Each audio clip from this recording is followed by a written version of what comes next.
Jai Gurudev. My name is Harris Kaplan, and it's a great delight to speak to you today about the Maharshi Vedic Pundits and about our program for deep experiences at the Beberamasstehaan of India, the center point of India. I want to thank Dr. John Hagelin and Sam Katz for this very kind invitation to speak to everyone today. I'm speaking to you from Holland, from the home where Maharishi Mahesh Yogi spent so many years planning for this program of Vedic pundits for the welfare of the world, for peace, for prosperity, for progress. And we've made quite a lot of progress in these last years, and I'd like to explain some of that. But I was thinking when planning this call that it might be good at first to show you a short video. It's about 10 minutes, and it explains what the Maharshi Vedic Pundit program is and what the pundits do most days, and some sense of how the planning was structured and created. So video could please start with that first video. Please go ahead. It is a great delight to briefly present to the well-wishers of the Maharshi Vedic Pundits, the well-wishers of global peace and affluence, a short glimpse of the enormous dignity of the pundits' lives and their uniqueness as quiet professional peacekeepers, administering the trends of time from its silent, eternal source in the unified field of all the laws of nature, the Ved. To ensure the permanent revival of the ancient Vedic tradition in its purity and completeness, Maharshi had to revive its vital component, the Vedic pundits, whose specialty is both their own deep experience of yoga and the traditional performance of Vedic recitation from that silent level, yajna. When they meditate together, they create peace and coherence in collective consciousness. Performing yajnas together, the reverberations of their speech, based in the depth of the silent ocean of their consciousness, stirs and propels that unbounded ocean in waves of peace, harmony, and affluence for the whole world. For thousands of years, these Vedic pundits have lived in small villages where this precious oral tradition was passed from father to son, based on the specific aspect of the Ved for which their family was suited. The quality of oral, unfettered learning from a young age and the physical structure of their speech that allows for pronunciation in a precise way is invaluable. It doesn't exist anywhere else in the world.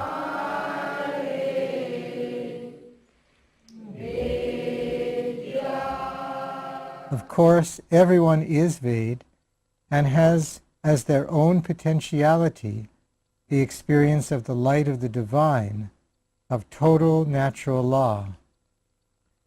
But the specialty of these Maharshi Vedic pundits is in their nature-blessed ability to amplify and radiate those harmonious and progressive values for all people everywhere, and in their full-time profession of doing just that.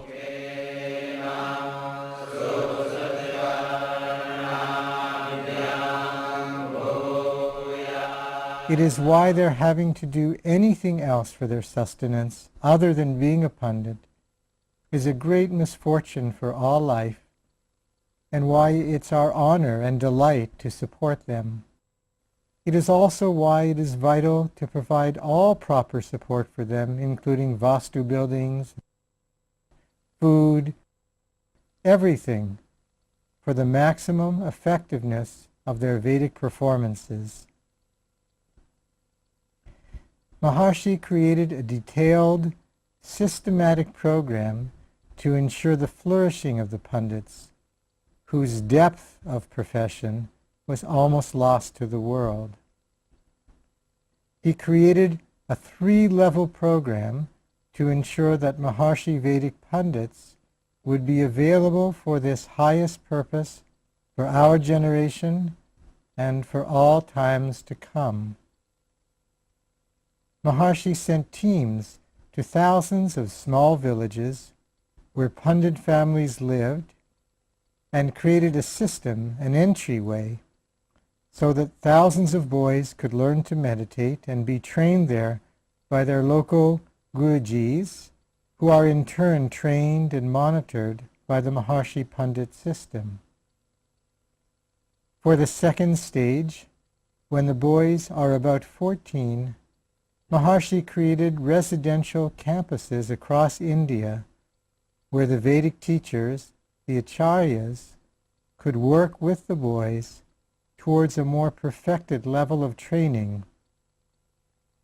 These residential campuses are in the countryside away from city life and its distractions.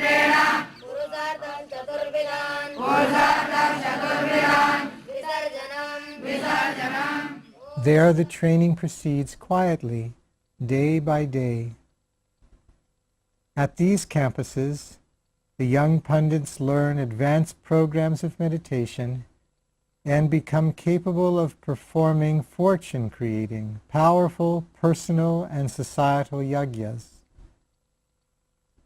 And Maharshi perfected a system for perpetuating this perfect training, even using modern technology and all available means to ensure the purity of their teaching, not based on any one time or any one acharya, but rather on the eternal authenticity of the Ved and the Vedic tradition. Once finished their training at about 18 years of age, they are fully matured Vedic Pandits.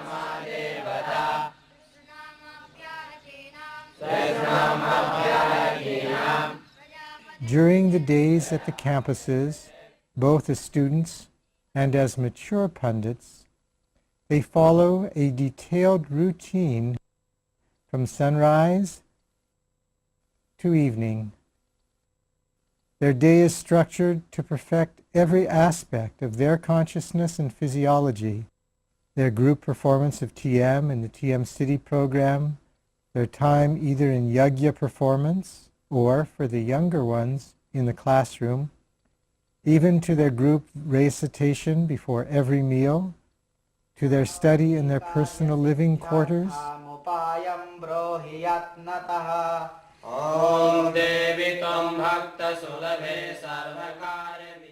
and their recreation.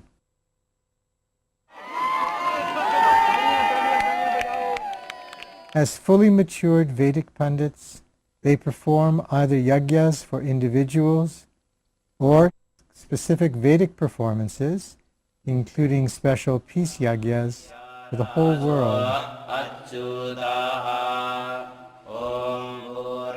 The culmination of this training program will be initially to have a large enough group of such dear Pandits for the whole world, at least 9,000 Maharshi Vedic Pandits at the Beberamasstehān of India, and later large groups at the 48 Brahmananda Saraswati Nagars and other locations around India, about 325,000 Maharshi Vedic Pandits in total.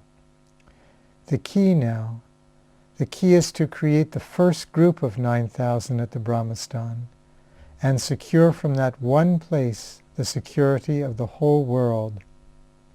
We have already acquired over 1,750 acres, and the basic infrastructure of roads, utilities, water, and communications have all been put in.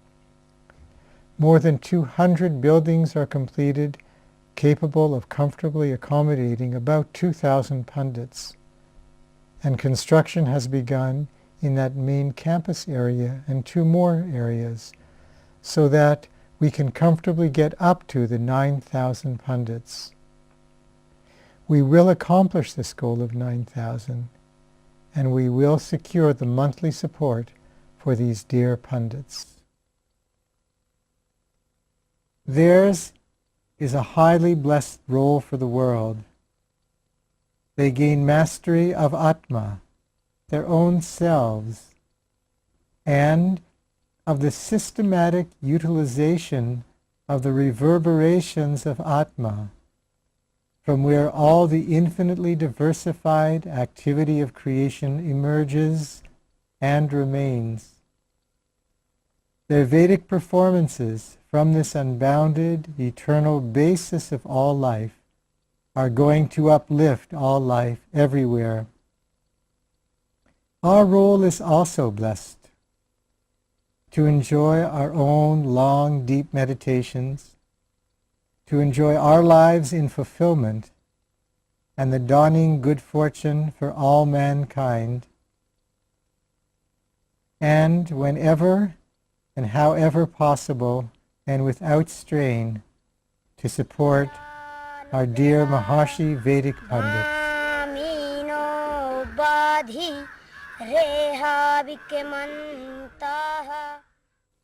Jai Gurudev.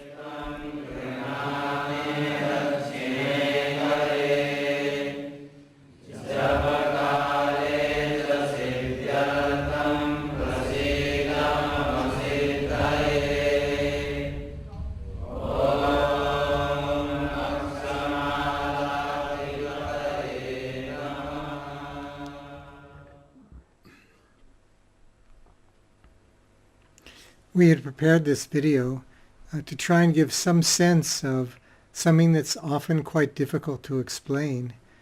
How do you explain to someone that the reverberations of sound can create an influence of peace for the world, and that when that sound is projected from a more integrated, functioning nervous system, settled from their own experience of meditation, it's that much more powerful? That's why we created the program at the Beberamasstehaan of India to have guests come there and experience it, because it's something that really should be experienced itself. The Pandit recitation feels to most people when they're there, the most common experience that I hear when I go and meet the courses is people say, I feel like I'm coming home. I feel like I'm reconnecting to something which has always been there, and it's become enlivened. And in that process what happens is their own experience in meditation becomes deepened, and they take that back with them. This experience of seeing what yagyas are, these Vedic performances, is very, very profound. And it's a great gift of Maharshi that he made available this to all of us. Especially you saw some beautiful pictures that were taken of this Ati Rujabhishek Yagya. Ati Rujabhishek means 1,331 Vedic Pandits reciting at one time this most powerful yagya for peace. Once a week when people come to the Beberamasstehaan, they go over to the main campus and they experience this. And I can really say for many people it's a life-changing experience.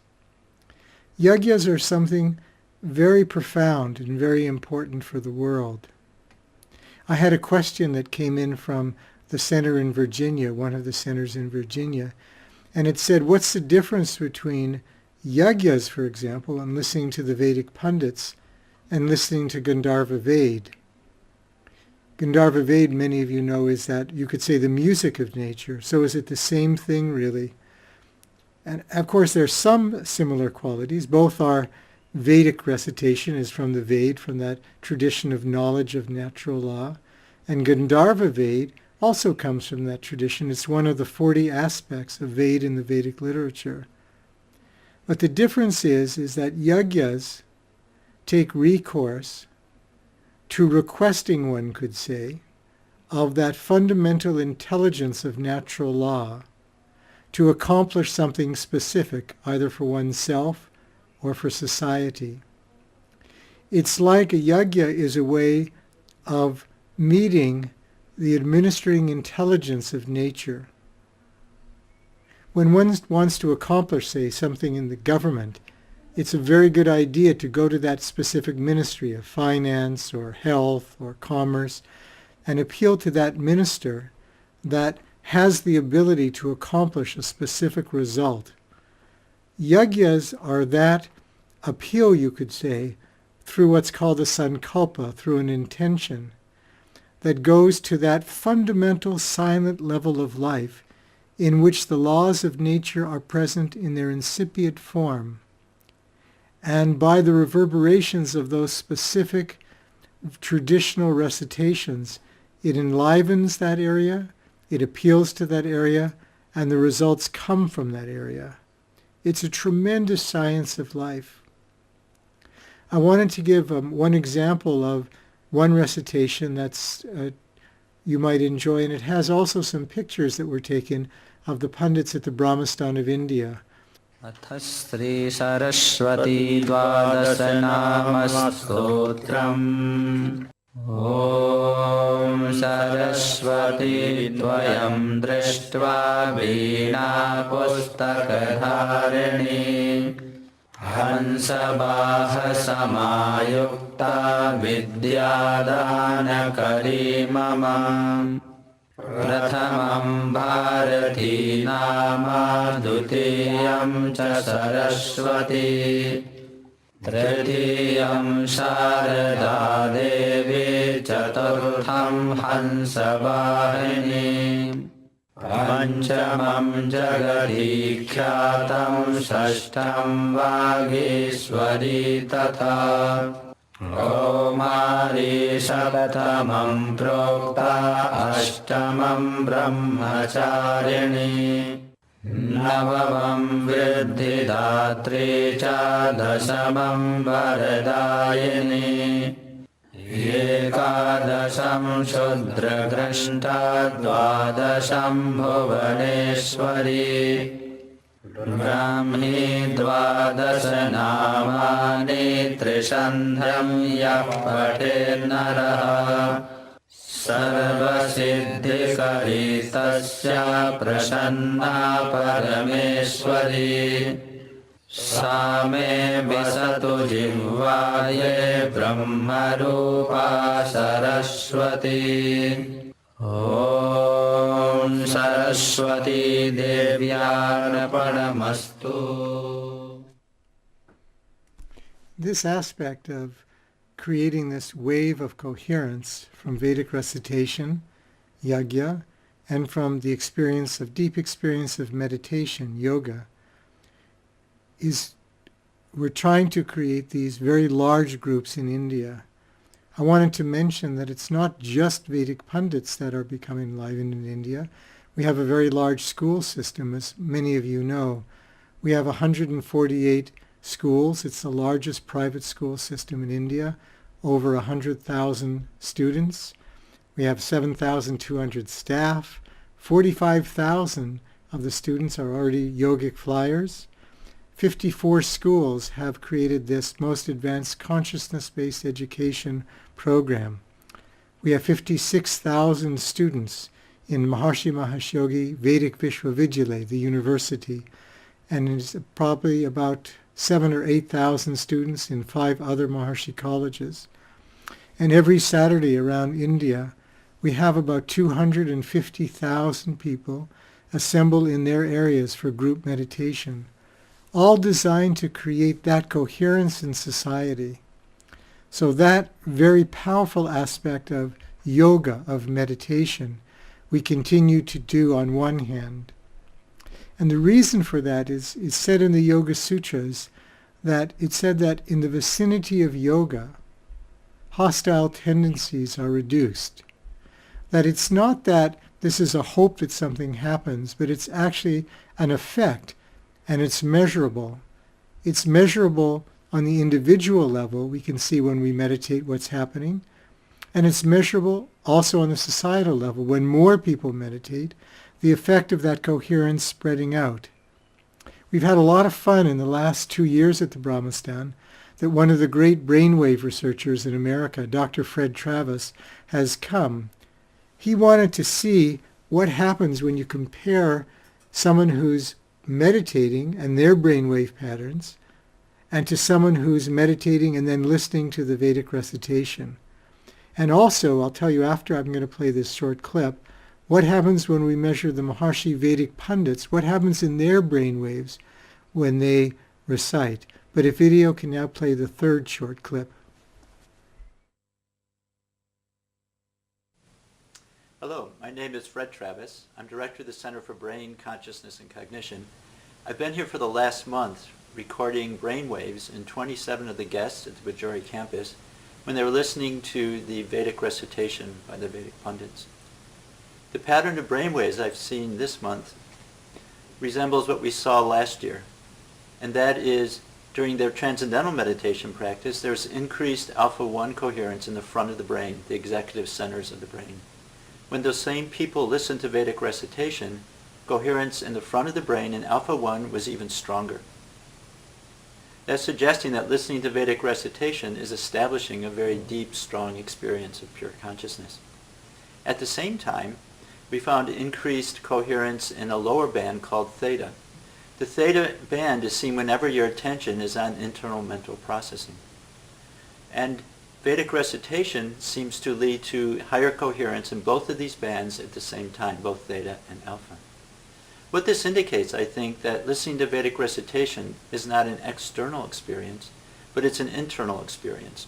People are following the sequence of Vedic sounds in their own self-referral consciousness. And this is what's structuring the very deep, profound experiences that people are reporting here. So I urge you to come, enjoy the blissful environment, the perfect vastu, and the chanting by the Vedic pundits here at the Bajori campus at the Bebaramasstehaan of India. Thank you.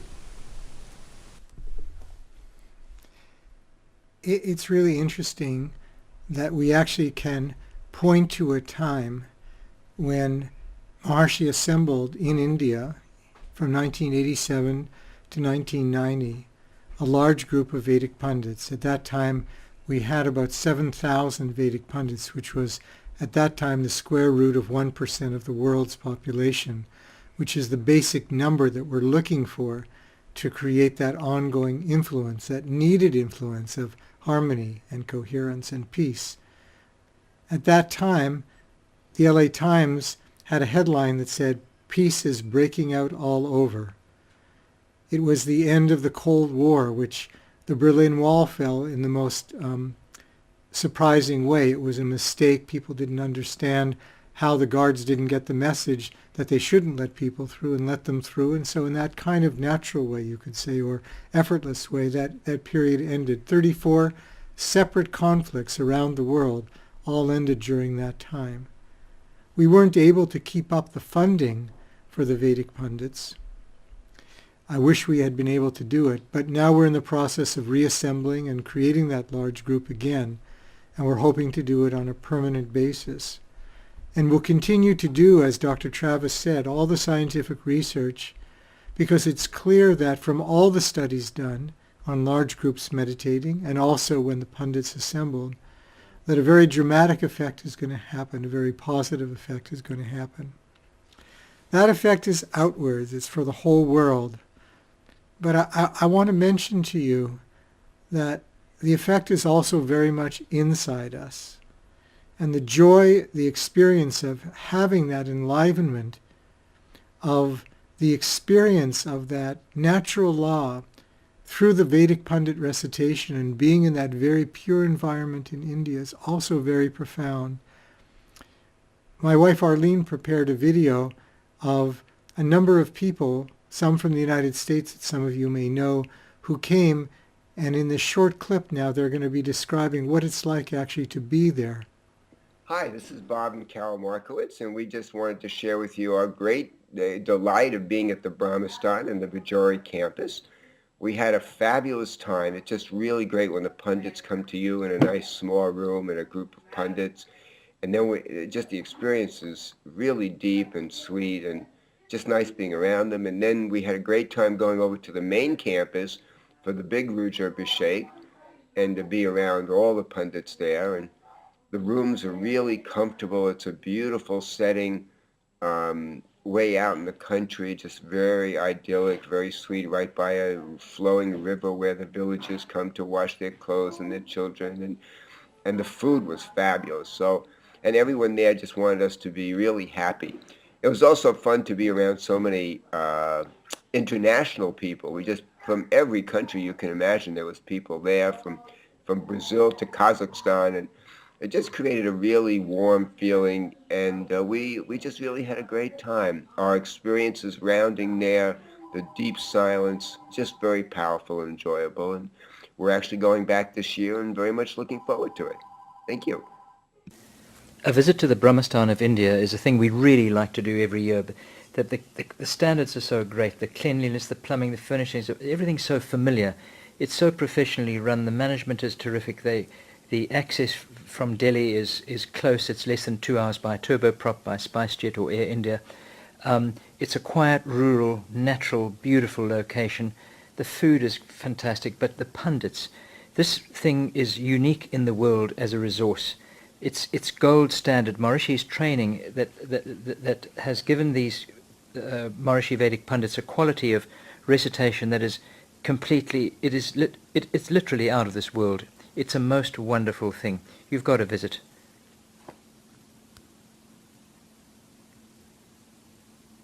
The main thing about being at the Bebramstan is it brings you back to the self, just total enlivenment of smrti. It's so easy to experience pure consciousness there, both in and out of program. The whole experience of being at the Bebramstan is about the Vedic tradition, the wonderful pundits, enlightenment, and being able to personally be present at the Rudrabhishek. It's, historically unprecedented. It's such a wonderful opportunity. Everyone is so caring. There's so much loving attention to every detail of the experience. It's such a true, wonderful gift for Maharshi. I hope everyone has the opportunity to be there. All courses are great. World Peace Assemblies, Invincibility Assemblies, but this is the greatest. Never have I known such a combination of riches in just 2 weeks. This is supreme. This is the one. Everyone who possibly can should go for at least 2 weeks. It is the place to be. Jai Gurudev. This fall, Purusha will be going to the Bebramstan for our 5th season there.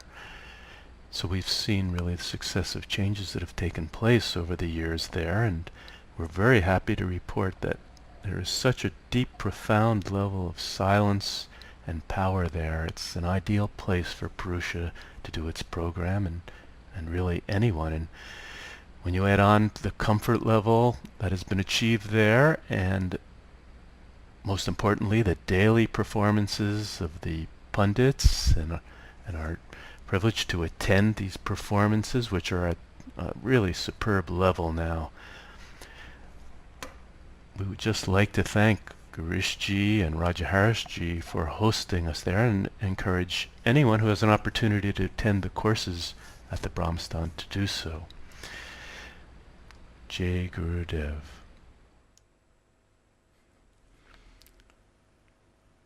One of the things that people really get inspired in seeing is you get a sense of the continuum of training of pundits. This timeless oral tradition, as the video mentioned earlier, you can actually see it continuing, because at the Bebramstan we both have older pundits and also a fair number of younger pundits in training that are coming. They tend to be from 14 on, but if they're from that local area, we have a large number of those pundits as well. It's a very sweet to see that, because you can see in that sincerity and that purity of their lives and in their training, one gets a glimpse of what could happen if we can really get up to training that large number. We thought to show you today, along with these other clips that we've shown, a short video of the young pundits under training. You get a sense of, as they're practicing, learning the different recitation, and then pictures of them to give a sense of that part of the pundit program as well.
It's very great memories for me because I remember both when that audio was taken and also that particular shot at the end when we brought in, there was a new group of pundits that had come in and were just kind of getting used to the Bebaramastan and seeing those faces. It's really great to see.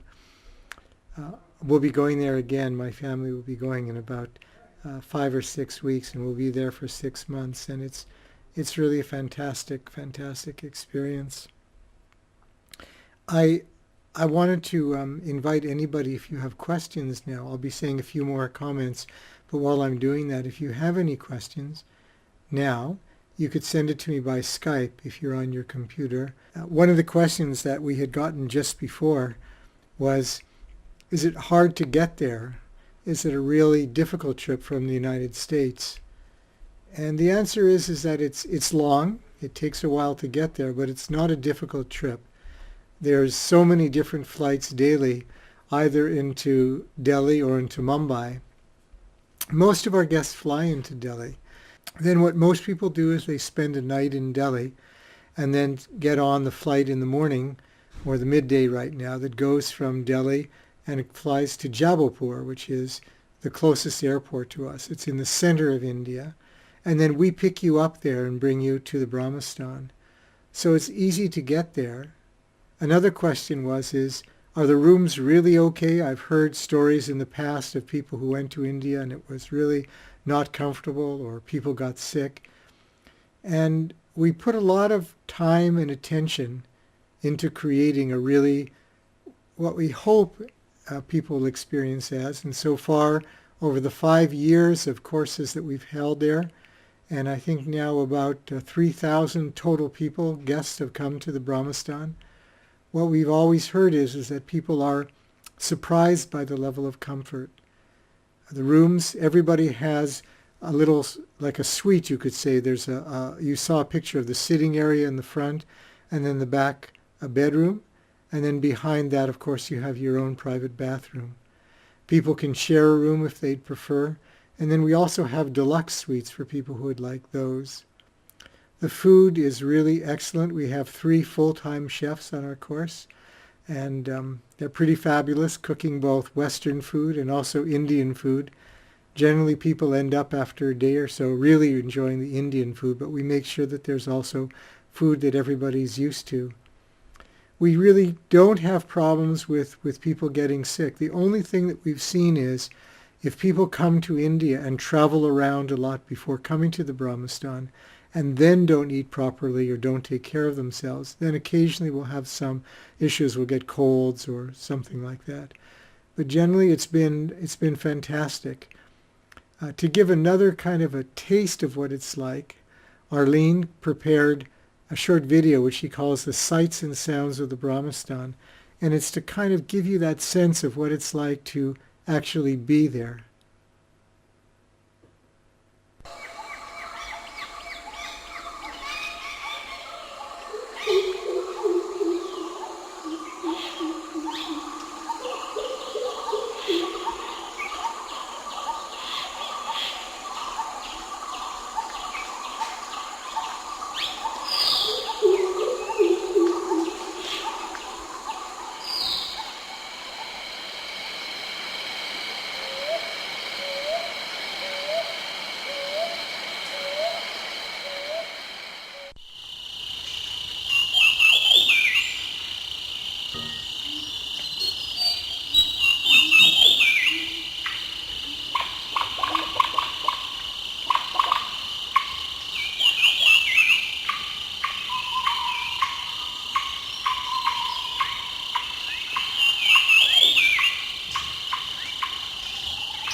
I just got a Skype message from someone who had been to the Beberamasstehān, and they said to me, you have to make sure to tell everybody how deep and profound and life-changing it is.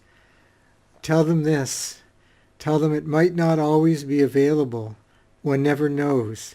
Take advantage of this incredible opportunity to come.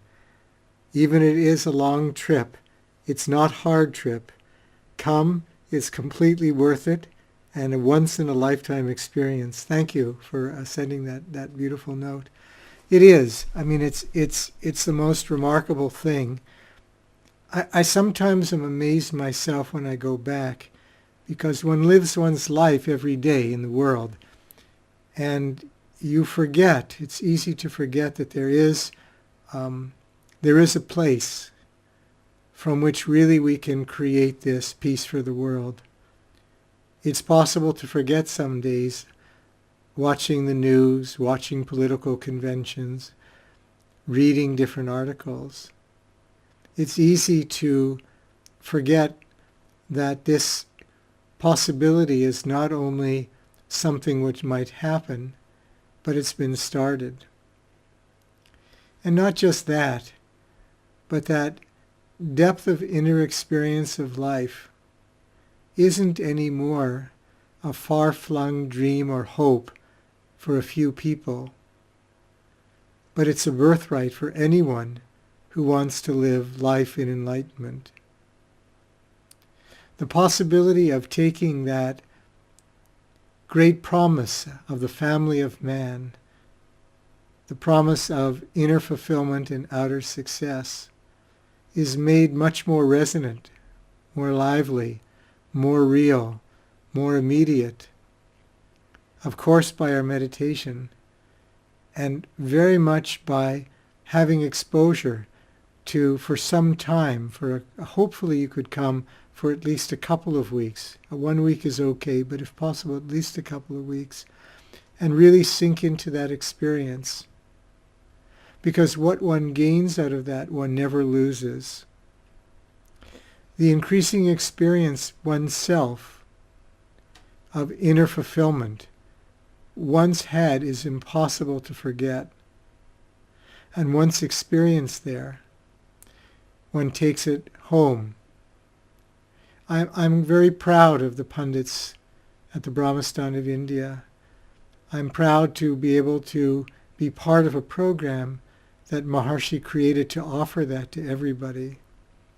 I'm very, very proud also of Irene and all the team of administrators of the pundit of the guest program at the Beberamasstehān of India, who really do a great job, as the video said before, of deeply caring for every single guest and making sure when you come that you're going to be very comfortable.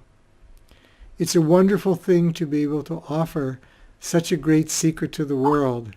It's one of those things that you feel that the whole thing's going on and people say to you, thank you, and you realize it has nothing to do with you. It has to do with this really great gift that comes from the Vedic tradition and that Maharishi specifically made available to us. I'll just see, there's a couple more messages coming in.